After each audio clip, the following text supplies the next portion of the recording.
जय गुरुदेव। और दोस्तों, मेरे चैनल सीधे सावर मंत्र में आपका एक बार फिर से हार्दिक स्वागत है। और देखिए, दीपावली के समय पर ज़्यादातर लक्ष्मी जी का पूजन किया जाता है या फिर कोई तांत्रिक साधनाएं की जाती हैं तो वो रात्रि में 10 बजे के बाद ही की जाती हैं। और ये बहुत ही शुभ मुहूर्त है। तो जो लोग लक्ष्मी साधना करेंगे उनके लिए मैं कुछ विशेष निर्देश मैं आपको दे रहा हूँ आज, और ये विशेष रूप से करना। देखिए, अभी टाइम है क्योंकि कल दीपावली है और रात्रि में पूजन किया जाता है लगभग 7 बजे के बाद में, मतलब कि 7 से लेकर के 10 बजे के बीच बीच में दीपावली में लक्ष्मी पूजन किया जाता है। लक्ष्मी जी का अगर कोई मंत्र जाप करना है तो उसके बीच में आप इसी बीच में मंत्र जाप कर सकते हैं। अदरवाइज कोई और दूसरी साधनाएं करनी है तो वो रात्रि में 10 बजे के बाद ही आप करें, ठीक है। तो इसमें जो लक्ष्मी जी का आप पूजन करेंगे या उनका मंत्र जाप करेंगे, उसके लिए तो मैंने बहुत सारी वीडियोस पहले ही दे दी हैं, तो मुझे यहाँ पर किसी मंत्र को बताने की या फिर किसी और चीज़ की आवश्यकता नहीं है। मैं यहाँ पर आपको कुछ ऐसे छोटे छोटे उपाय मैं आपको आज बता रहा हूँ कि जिनको आपको उस पूजा के अंदर ही करना चाहिए जो आप लक्ष्मी पूजन करेंगे। अब वो उसमें क्या होगा, देखिए, लक्ष्मी पूजा के लिए कुछ विशेष सामग्रियां होती हैं जो कि काफ़ी ज़्यादा प्रभावशाली होती हैं। एक तो श्री यंत्र होता है, वो ताम्रपत्र पर भी हो सकता है या फिर पारद का भी हो सकता है, स्फटिक का भी हो सकता है, जो कि बहुत ज़्यादा शुभ माना जाता है। दूसरा मोती शंख होता है, वो भी बहुत ज़्यादा शुभ माना जाता है अगर पूजा में रखा जाए तो। और तीसरा, इसमें श्वेतार्क गणपति जी होते हैं, जो सफ़ेद आग का होता है वो श्वेतार्क गणपति बोला जाता है। वो अगर गणपति वो हैं आपके पास तो बहुत अच्छी बात है, उनका भी आपको पूजन करना चाहिए क्योंकि भगवान गणेश का और लक्ष्मी जी का पूजन साथ साथ किया जाता है। इसके साथ ही कुछ छोटी छोटी चीज़ें ऐसी हैं जैसे कि गोमती चक्र हो गया। गोमती चक्र को भी आपको पूजा में रखना चाहिए, लक्ष्मी जी के सामने रखना चाहिए। और इसके बाद आता है कौड़ी, जो लक्ष्मी कारक कौड़ियाँ होती है। कौड़ी आपने नाम सुना होगा, पीले रंग की कौड़ी होती है, सफ़ेद रंग की भी होती है और काले रंग की भी होती है। तो इसमें महत्व जो दिया गया है वो पीले रंग की कौड़ी को ज़्यादा महत्व दिया गया है। हालांकि काले रंग की भी होती है लेकिन उसका अलग प्रोसीजर है, वो मैं आपको अलग बताऊंगा। लेकिन जो पीले रंग की कौड़ी है आप उसको भी उसमें रख सकते हो। भाई, आपके पास में 1 कौड़ी, 2 कौड़ी, 4 कौड़ी जो भी हैं वो आप लक्ष्मी जी के सामने रख सकते हो। और इसमें एक सामग्री और होती है, नाग केसर। नाग केसर एक बहुत ही पवित्र वनस्पति होती है। इसको नाग केसर भी बोलते हैं, नागेश्वर भी बोलते हैं।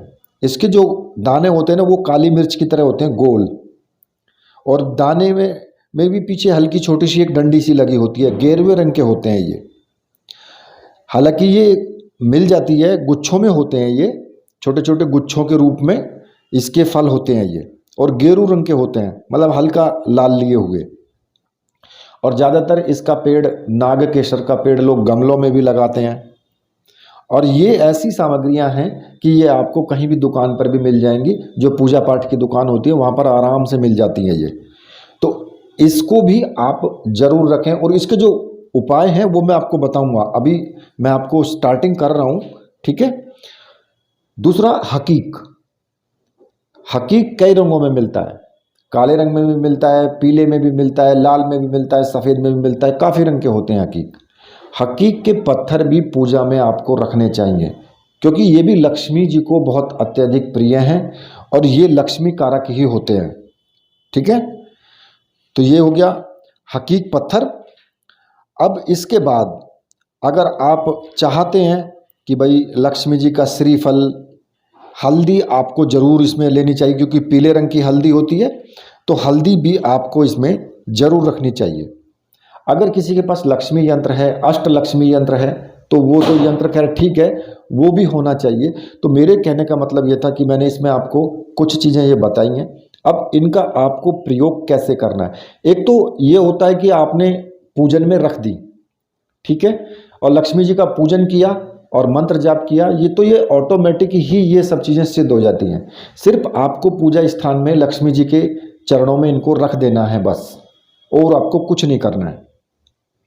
अब इसके अलावा देखिए, ये जो मैंने सारी सामग्री आपको बताई हैं, इनमें से जो ये छोटी छोटी सामग्रियां हैं, जैसे कि हकीक पत्थर हो गया, या फिर कौड़ी हो गई, या फिर गोमती चक्र हो गया, ये कुछ चीज़ें ऐसी हैं कि ये आपको आराम से आसानी से मिल जाती हैं और दुकान पर मिल जाती हैं, कोई ज़्यादा पैसे की भी नहीं आती है ये। हालांकि मोती शंख थोड़ा सा महंगा आता है, और जो आपका स्फटिक का श्री यंत्र है या फिर पारद श्री यंत्र है, वो थोड़ा महंगे आते हैं। ये आइटम थोड़े महंगे आते हैं, हर एक कोई व्यक्ति नहीं खरीद पाता है। तो जो जैसी सामग्री रखना चाहे वो रख सकता है। जिनके पास ज़्यादा पैसा नहीं है, हल्का दुल्का वो पूजन करना चाहते हैं, मंत्र जाप करना चाहते हैं, तो ये ज़्यादा से ज़्यादा आपको थोड़े थोड़े पैसों में ये सामग्रियाँ मिल जाएंगी, आप दुकान से ले करके और वहाँ आप रख लें। ठीक है। अब देखिए इसमें क्या है कि जैसे कि आप गोमती चक्र रखेंगे, अगर दीपावली वाले दिन 3 गोमती चक्र लेकर के और उनको आप किसी भी चीज़ से कूट करके और उनका चूर्ण बना लें, और चूर्ण बना के अपने पूरे घर में बखेर दें उसको, मतलब कि उसको छिड़क दें। ये भाग्य उदय के लिए सर्वोत्तम उपाय है। अगर आपका भाग्य उदय नहीं हो रहा है तो आपको ये उपाय जरूर करना चाहिए। और देखिए, अगर आपको 5 गोमती चक्र लेकर के दीपावली के दिन अपने पूजा घर में आप अगर रखते हैं और उनको लक्ष्मी का स्वरूप मान करके और आप उनका पूजन करते हैं, तो आपके जीवन में लगातार उन्नति बनती रहेगी, उन्नति आपकी चलती ही रहेगी। उन्हें दैनिक पूजा में भी आप अपने लक्ष्मी जी के चरणों में वहाँ पर रखें। और देखिए, अगर किसी बच्चे को नज़र लग जाती है तो एक गोमती चक्र लेकर के और उसे चांदी में किसी में भी जड़वा लें और उसको बच्चे के गले में डाल दें। बिल्कुल भी बच्चे को नज़र वगैरह बिल्कुल नहीं लगेगी और बच्चा स्वस्थ रहेगा। ये जो चीज़ें हैं ये आपको पूजन में ज़रूर रखनी चाहिए। अब आपको मैं गोमती चक्र का एक और उपाय बताता हूँ। मान लिया कि आप लक्ष्मी पूजन कर रहे हैं, तो 11 गोमती चक्र ले लें आप, और उसकी एक किसी कपड़े में बांध लें, किसी भी कपड़े में 11 गोमती चक्र बांध करके और पूजा स्थान में आप उसको रख दें दीपावली वाले दिन ही, जब आप पूजन करें। और उस पोटली को पूजन करने के बाद फिर आप अपने चाहे उसको दुकान में रखें या घर में रखें, किसी भी जगह पर उस पोटली को आप रख दें, तो आपका जो व्यापार है वो निरंतर जो है आपके व्यापार में बढ़ोतरी होती रहेगी। और अगर व्यापार आपका रुक गया है किसी भी कारण से, तो वो व्यापार वापस दोबारा से चालू हो जाएगा। मतलब कि व्यापार में किसी भी प्रकार की कोई कमी नहीं रहेगी। ये गोमती चक्र की एक लक्ष्मी जी की पोटली होती है, 11 गोमती चक्र उसमें होने चाहिए। ठीक है। ये छोटे छोटे मैं उपाय आपको बता रहा हूँ, आप ये उपाय कर सकते हो। अब बात आती है मोती शंख की। मोती शंख थोड़ा महंगा आता है, इसको हर व्यक्ति नहीं रख पाता है। अगर किसी के पास है पहले से ही, तो मोती शंख को भी आपको जरूर पूजा में रखना चाहिए। उससे क्या होगा कि दीपावली वाले दिन जब आप पूजन करेंगे तो मोती शंख भी सिद्ध हो जाता है। और ऐसा मोती शंख अगर किसी भी घर में होता है तो वहाँ निरंतर जो है बरकत होती ही रहती है। मतलब किसी प्रकार की कोई कमी नहीं रहती, धन धान्य से हर प्रकार से वो आपकी हर चीज़ में फायदा ही पहुंचाता है। ठीक है। हालांकि मोती शंख का एक दूसरा और उसका जो साधना है मोती शंख की, वो साधना मैं आपको बाद में बताऊंगा, वो किसी अलग वीडियो में आपको बताऊंगा। इस वीडियो में मैं जो बता रहा हूँ सिर्फ आपको एक छोटे छोटे उपाय बता रहा हूँ जो दीपावली वाले दिन आप कर सकते हो। तो मोती शंख अगर आपके पास है तो मोती शंख को जरूर अपने पूजा स्थान में रखें। अब बात आती है कौड़ी की।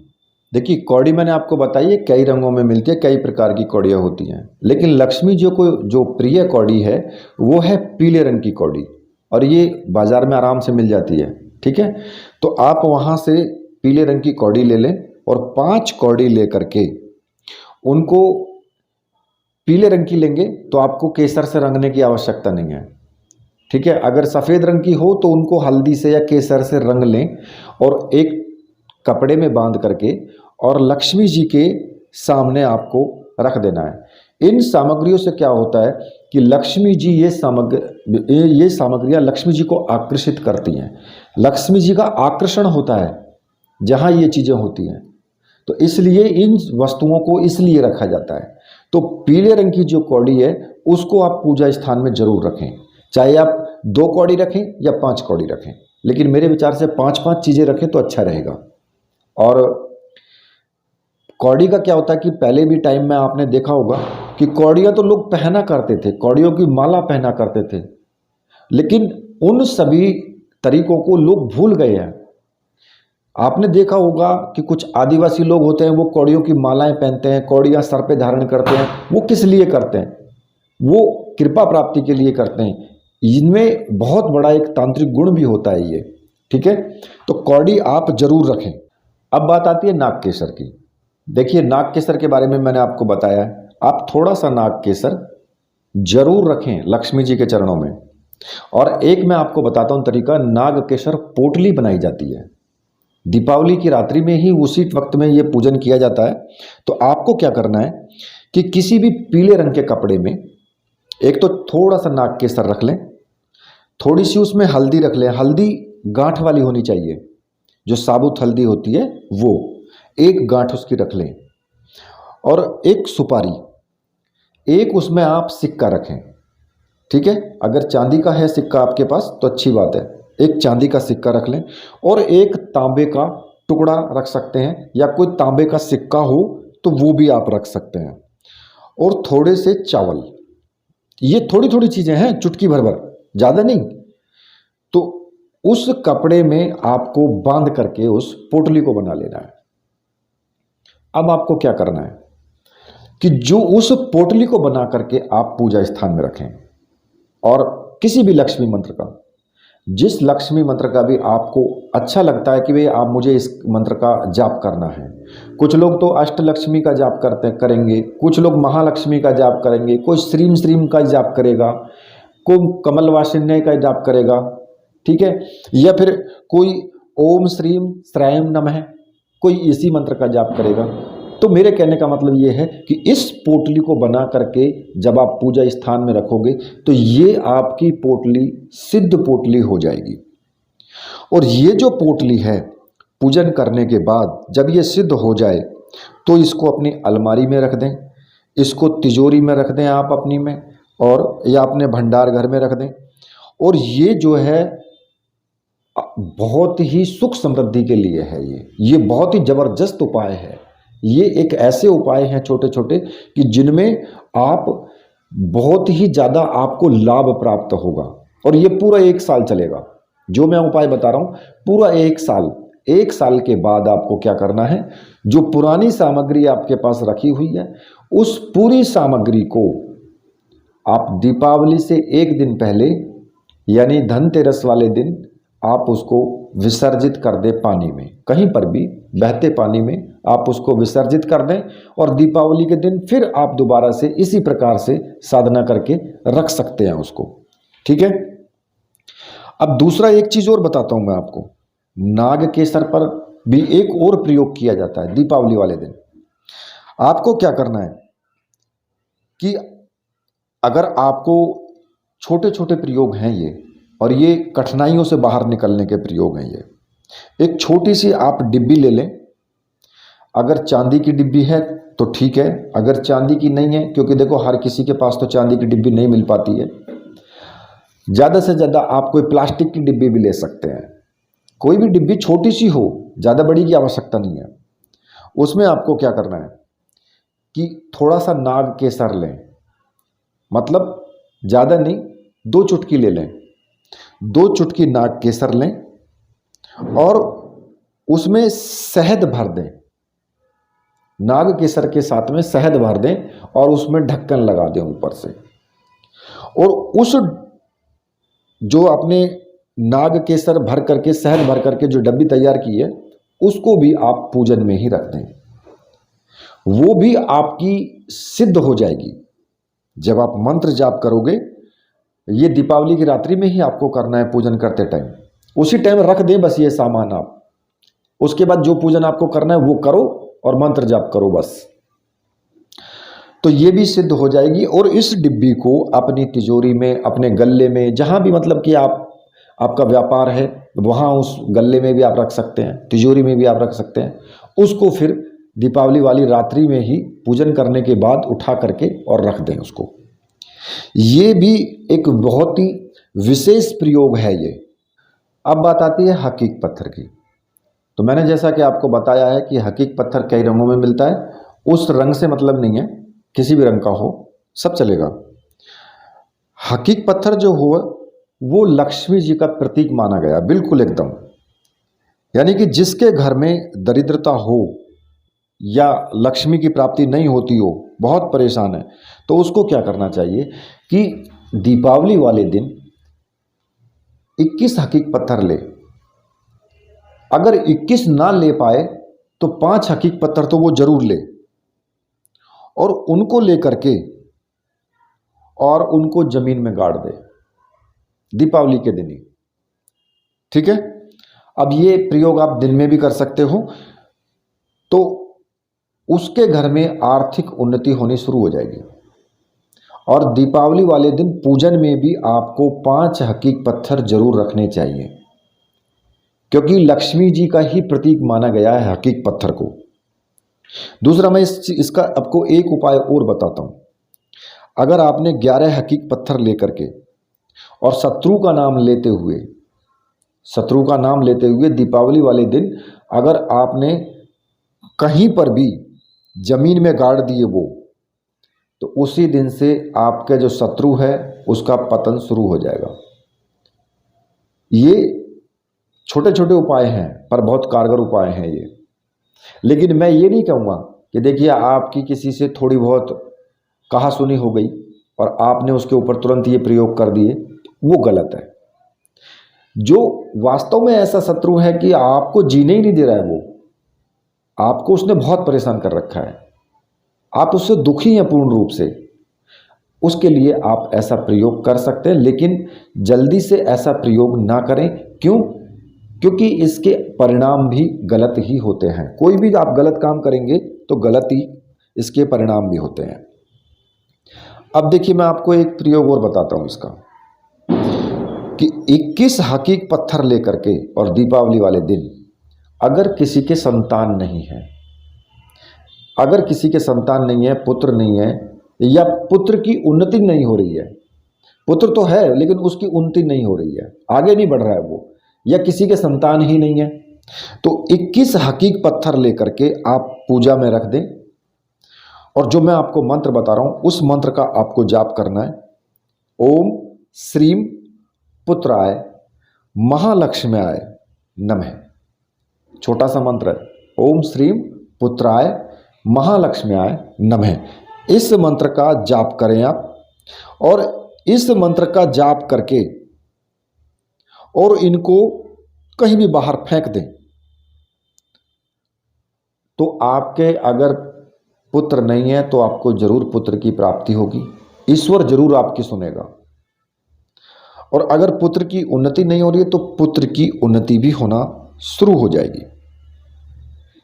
और देखिए, जो आप हकीक के पत्थर, आप जैसे कि हकीक के पत्थर पूजा स्थान में रखें, जो दीपावली पर पूजन किया जाएगा वहां पर रख करके केवल आपको रख देना है, और फिर मंत्र जाप आपको शुरू करना है बस। और लास्ट में मैं आपको बताऊंगा कि कमल गट्ठा, कमल का जो पुष्प होता है वो लक्ष्मी जी को बहुत अत्यधिक प्रिय है, क्योंकि वही उनकी जो बैठते हैं वो कमल के पुष्प पे ही विराजमान होती हैं। और कमल गट्ठे की माला भी होती है, उससे भी आप लक्ष्मी जी का जाप कर सकते हैं, और इस फटिक की माला से भी आप लक्ष्मी जी के मंत्र का जाप कर सकते हैं। पूजा स्थान में 5 कमल गट्ठे के बीज आप जरूर रखें, क्योंकि कमल गट्ठे के बीज रखने से आपको लक्ष्मी जी को वो आकर्षित करते हैं। और कमल का पुष्प जरूर चढ़ाएं उस दिन। एक कमल का पुष्प तो आप जरूर चढ़ाएं उसमें, ठीक है। और लास्ट में आपको क्या करना है, जब आपका पूजन हो जाए, संपूर्ण पूजन हो जाए, तो जो भी सामग्री आपकी वहाँ पर रखी है, चाहे वो कौड़ी हो या फिर आपके हकीक के पत्थर हैं या गोमती चक्र हैं, नाग केसर है, जो भी पोटली आपने बनाई हैं, उन सभी पोटलियों की एक पोटली बना ले। क्योंकि जब आपने नाग केसर की उनकी अलग अलग पोटलियां जो बनाई है ना, वो तो आप अलग अलग रख दें। लेकिन जो आपने पूजा में ऐसे ही सामान रखा है कि आपको सिर्फ पूजन करना है, लक्ष्मी जी को आकर्षित करने के लिए जो आपने सामान रखा है, उसकी अलग से एक पोटली बना लें और सभी पोटलियों को अपने कहीं भी तिजोरी में या कहीं पर भी किसी भी जगह, अच्छी जगह आप रख दें। ये आपका 1 साल के लिए काम हो गया। 1 साल तक आपको आर्थिक उन्नति बहुत अच्छे तरीके से चलती रहेगी। उसके बाद जब अगली दीपावली आए तो इन सभी सामग्रियों को कहीं भी जल में विसर्जित कर दें और फिर दोबारा से आप इसी तरीके से फिर दोबारा से लक्ष्मी जी का पूजन करें। अब वो अलग की बात है कि आप कौन से मंत्र का जाप करते हैं। किसी भी मंत्र का जाप करो लक्ष्मी जी का, कोई दिक्कत नहीं है। ऐसा कुछ नहीं है कि भाई यही मंत्र आपको जपना है। यंत्र आपके पास कोई भी है, लक्ष्मी जी का है तब भी ठीक है, अष्टलक्ष्मी का है तब भी ठीक है, महालक्ष्मी का है तब भी ठीक है, तो कोई दिक्कत नहीं है। यंत्र कैसा भी है, सबको पूजा स्थान में रखो, यानी सब चीज़ें चैतन्य हो जाती हैं उस वक्त में, ठीक है। तो इसी के साथ अब मैं वीडियो को यहीं पर समाप्त करता हूँ। मेरे साथ बोलिए बोलिए वीर बजरंगबली हनुमान जी महाराज की जय। बोलिए मेरे परमहंस गुरुदेव की जय।